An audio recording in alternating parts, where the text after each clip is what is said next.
In Taiwan, a visit by such a high-ranking US politician could, on the surface, be regarded as support for the independence movement.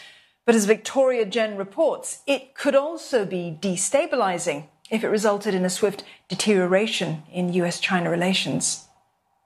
Taiwan has gone on a media frenzy over US House Speaker Nancy Pelosi's reported visit in defiance against Beijing's stern warnings. Local media have cited sources saying that Pelosi would stay over for one night after arrival, and on Wednesday she would meet with President Tsai Ing-wen and visit Taiwan's parliament. But so far, none of her itinerary here has been confirmed either by officials in Taiwan or in Washington. The Taiwan government has been especially low-key on her potential visit. Local media have also reported of the island's heightened military alert and readiness to deter any possible military action from China. This comes as Taipei staged air drills last week and involved residents to evacuate for shelters for the first time in decades. And also with China's fighter plane frequent incursions into the island's air defense zone becoming a norm this year.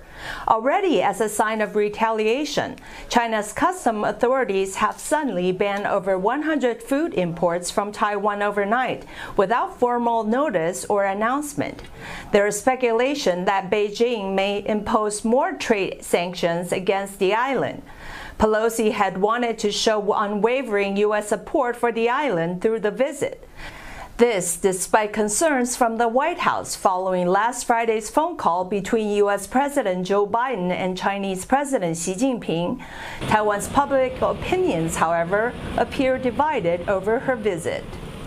欢迎他们来台湾拜访，然后是能对台湾的跟台美关系能够更加强。对，那当然还希望台湾能跟各个国家都有保持一定的友谊关系啊。台海情势真的感觉蛮危险的，因为中国一直出言恐吓，然后会让我，因为我是年轻人，然后可能如果真的要打仗或什么，我可能就真的要，就是会让我觉得很紧张啊。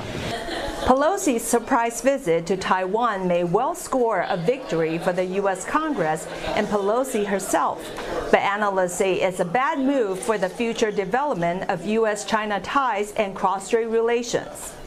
对于区域造成的冲击，最明显的第一个就在于美国与中国大陆行政部门的互信会更加的降低。第二个就在于中国大陆与台湾之间两岸关系一定会更快速的恶化，特别是中国大陆已经放话，一定会采取一些回应的手段。Analysts say the visit may also be seen as a victory to the ruling Democratic Progressive Party government, or DPP, which is pro-independence, and it may further boost the party's chances of winning the local elections in November. But analysts warn that in the long run, it would damage the DPP's relations with the Biden administration should the U.S.-China relations deteriorate further as a result of this visit. Victoria Jen, CNA, Taipei. Let's get the perspective from Washington, D.C. now, and for that, Simon Marks joins us. Simon, Nancy Pelosi's arrival, assuming it does happen, it defies Beijing at a moment of extraordinary tension between the United States and China. The White House wasn't able to stop her trip? Evidently not, Dawn. That plane that we believe is conveying Nancy Pelosi towards Taiwan is being widely tracked on the internet. More than 25,000 people currently tracking its progress, and it is heading straight north up the east coast of the Philippines, with every indication that its destination is indeed Taipei. There have been efforts by various elements within the Biden administration to try and dissuade Nancy Pelosi from taking this trip.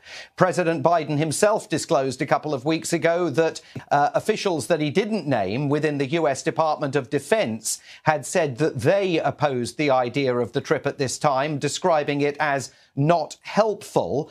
We do know that there were efforts from within the President's National Security Council to try and dissuade the Speaker of the House of Representatives from making this trip, but there is no evidence that President Biden himself ever picked up the phone and said, Nancy, I'd prefer you not to go. And for that, he is being criticised in today's edition of the New York Times, an absolutely blistering opinion piece published by Tom Friedman, one of America's most respected foreign policy analysts. He describes Nancy Pelosi's trip to Taiwan as utterly reckless, dangerous and irresponsible. He accuses her of running the risk of, as he puts it, sparking World War III, and he faults President Biden for not having been more forceful, given that they're both from the same political party, in persuading Nancy Pelosi to abandon this idea. So plenty of criticism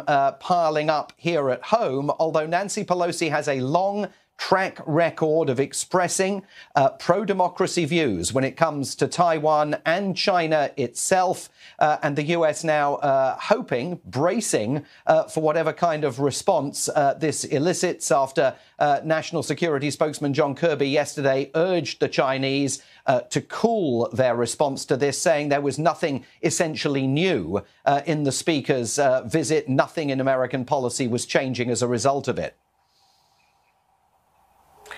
Well, Simon, the House Speaker may well be marching to the beat of her own drummer, but we do know that there's been some actual movement of US military assets in the region on the back of this anticipated visit. Is Washington preparing for a military confrontation in the region?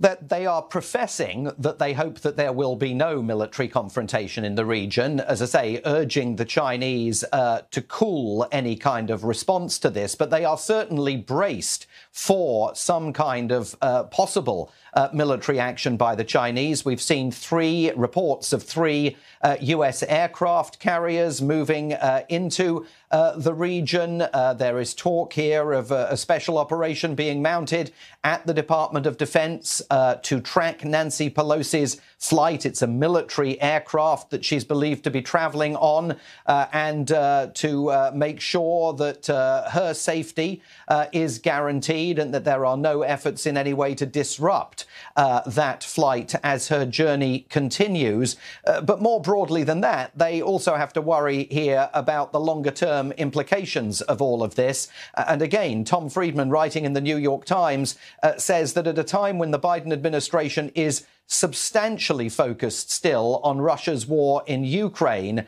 the risks of this sparking conflict between the US and Beijing, he argues, is something that the Biden administration simply at this point cannot afford, which is why he and others here argue so strenuously that this is the wrong time for this voyage to be occurring.